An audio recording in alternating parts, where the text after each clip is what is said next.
elements of seriousness be added to it by making it accountable. Improvement in pre-service training. The existing pre-service training is not satisfactory.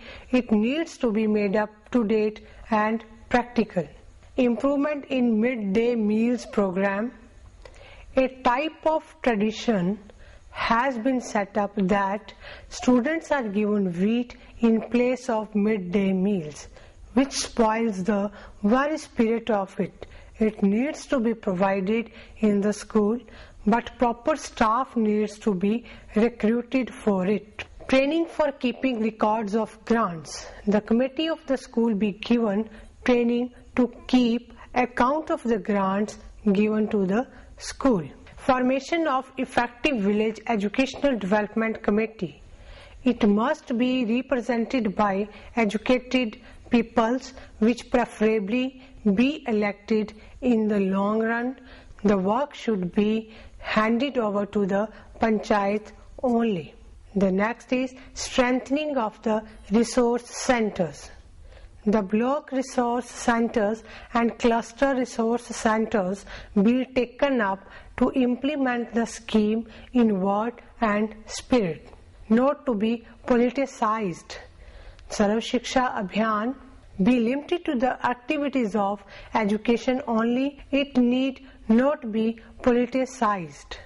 Misuse of teachers. The teachers should not be put to other than teaching work. Strengthening the supervision. In fact, the importance of is being given to technical supervision.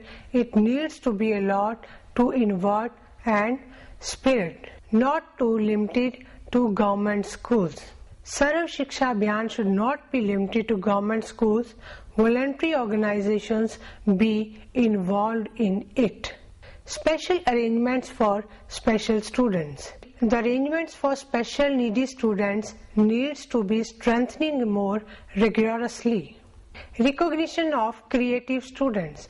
By additional activities of hobbies etc., creative students be recognized and provided further facilities to develop their talent.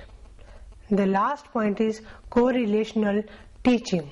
The teachers be so trained that they can tolerate the whole knowledge needed by the students of some specific age and impart it to the students.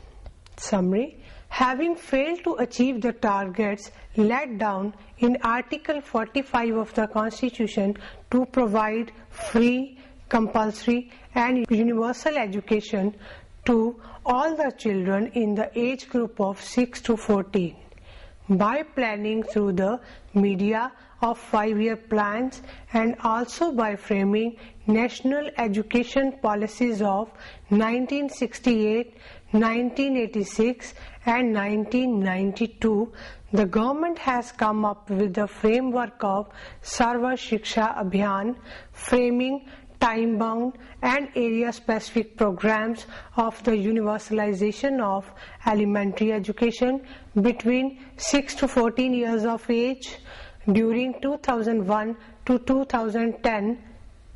This target is to be achieved in two segments, that is 1st to 5th class by 2007 and up to 8th class by 2010.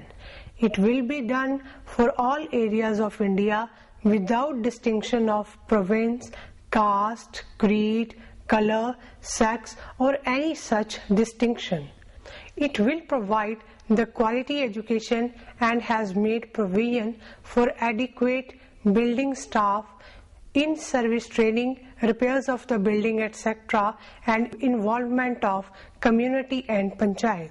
However, it seems that for the time being it seems that it is repeating the past experience of unfulfilled promises. Let us see which way the wind blows.